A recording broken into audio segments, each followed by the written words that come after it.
Hi, I'm Hilary Victoria and welcome back to my crime and policing channel. In today's session we're going to be looking at some initial police training tips and importantly showing you guys how to speak like a police officer. So you might think, what are you on about? I mean, I'm not going to be like, the stereotypical things you see in movies aren't normal.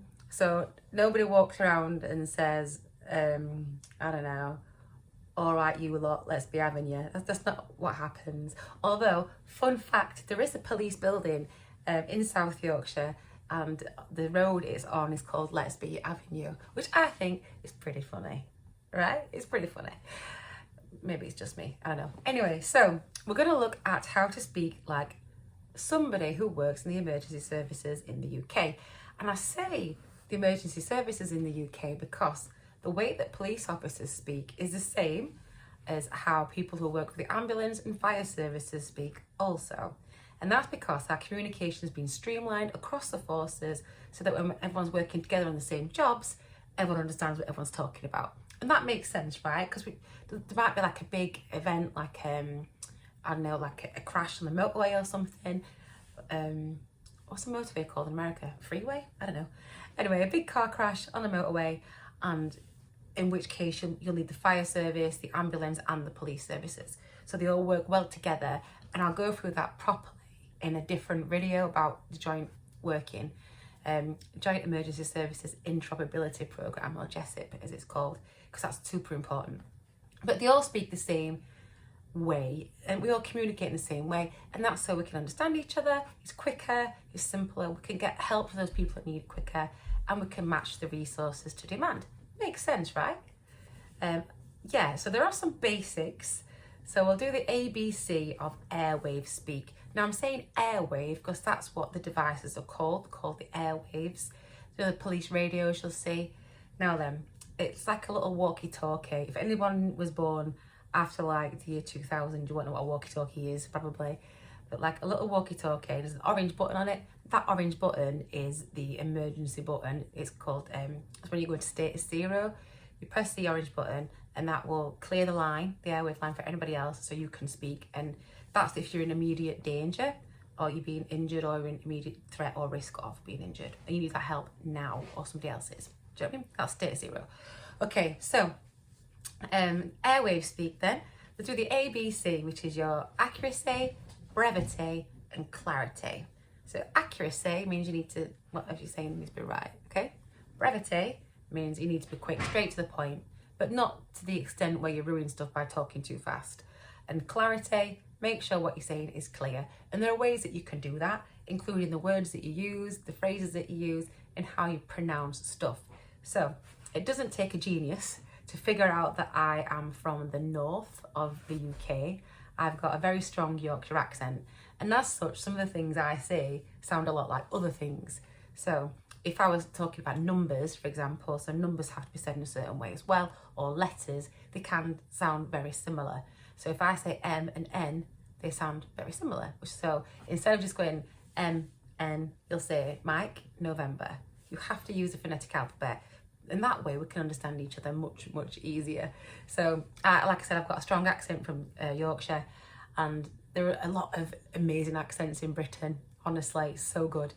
And if I speak to somebody who's originally from, I don't know, Birmingham or somewhere else with strong accents, like Glasgow or something, who now work in England, it can be quite tricky unless we use those letters and numbers. It makes it so much easier. So there you go. Yeah, so phonetic alphabet is for letters, so Alpha, Bravo, Charlie, Delta, Echo, Foxtrot. You know the ones. And if you don't know, there is a video just on phonetics on my channel. And then for numbers, when you're talking about numbers, you repeat them. So make sure you say them twice. And also, if it's like a number of 2 digits in, make sure that you say that as so. So say there's something kicking off at number 60 at Manchester Road. And I say that's 60 Manchester Road, 6060 Manchester Road. Because 60 in my accent sounds like 16. So 60, 16, make sure you say 16 for 16, 60 for 60. And don't say 60, 60. Okay? I hope that makes sense. Other things, so what you might see on TV is people saying stuff like Roger for yes. So we don't say Roger for yes. One of the things we taught in police training, where I worked for 3 years, was instead of Roger, we say yes, yes, and that's correct. And that's everything's being simplified and streamlined. So you may hear some old school people on the beat saying Roger, but it's definitely frowned upon, so stop saying Roger. Yeah, it's yes, yes, or that's correct. When you're using your radios, I mean, you don't just do it for a chat. The system's there for a reason. That's to pass these messages quickly to help in the operation of the police forces. And you do it to make and maintain contact, obviously, know where each other is, check in a message. There's some standard expressions. You can put like, there's different numbers as well, different status codes, but I won't go through that today. Calling for assistance, obviously. And I'm going to go through some stuff with you now. So, as I've mentioned, we don't say Roger. We don't say affirmative or, what's the other one, copy that. I've never heard that in my life, only on TV. So you will get a yes, yes, or that's correct. You should do. If someone else is saying something wrong, get them told, because that is not a standard Airwave procedure anymore. So we've done ABC, which is accuracy, brevity, and clarity. I always think of that ABC when I hear that. Remember to stay polite, so please and thank yous when you're on the airwaves. There's nothing worse than someone being really rude, and they'll remember you as well. People always remember people that are rude to them. So let's talk about how you initiate that conversation then. So if you are a police officer, you will have a caller number, and it's standard procedure for you to start the call with who you're trying to call, and then tell them who you are by your call number. So say like, let's say we're calling Control. So Control's like a big call centre. In South Yorkshire, it's called Atlas Court.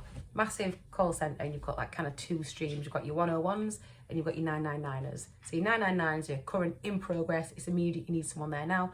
101 is it's still serious, but no one's gonna die, okay? So you'll go through to 101 or 999, depending on severity of what you're calling in. But that's if you're obviously a citizen. If you're calling Control as an officer through your Airwave, you'll be like 321 to Control, 321 to Control, you're receiving, and they'll be like, Control 321, yes, yes, go ahead. And go ahead is giving you the affirmation that they can hear you and that you can carry on with your message. You then relay your message, but you've only got 7 or so seconds to pass that message on. If you've got more to give after that, you'll say, so far. Now the so far means that you've got more to give, but also you're asking the person on the other side if they understand what you've said. And they might say, so far, so yep, got it, carry on.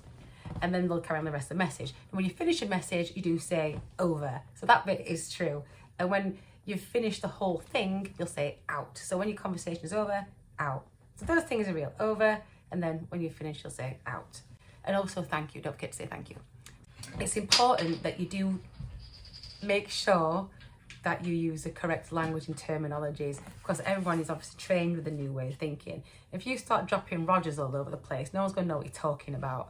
And it's important that you do use the correct phonetic alphabet. So I don't want any S for sausage, P for pie, or anything like that. So reading back's really important. So when you want someone to read back a message, that means that you want that clarity there, so make sure you do that. And then to start the reading back, you go, reading back, and you relay the message again. So there are certain things that we use when you're having these radio communications to help you do that. And that's, there's something called Nash Factors. So I'll spell Nash because it's spelled a bit funny. So it's N-A, what am I doing? I should do it properly. November, Alpha, Sierra, Charlie, Hotel. That's your Nash Factors. That's for your name, age, sex. Now the C is for colour, and I don't like using that. I'd rather say ethnicity, but I didn't write Nash Factors. Colour and your height. So that's your Nash Factors. Name, age, sex, colour, height. I'm not sure what they perceive to be your sex as well. So obviously that's just it could be a judgment there as well. So I'm sorry about that. There's also something used in terms of vehicle descriptions, and that's commuter. Now, not all of these letters have something to go with it. They've kind of pushed them together because I guess with like vehicles, you're commuting, right? I mean, someone somewhere probably got a promotion for that. and that's your colour. So your C for community's colour, make, model, type, and then registration for your vehicles. Because you can't just say, oh yeah, there's a red car driving around Manchester. Yeah, there's hundreds of those, well done. So make sure you give them the make, model, colour, make, model, type, and registration.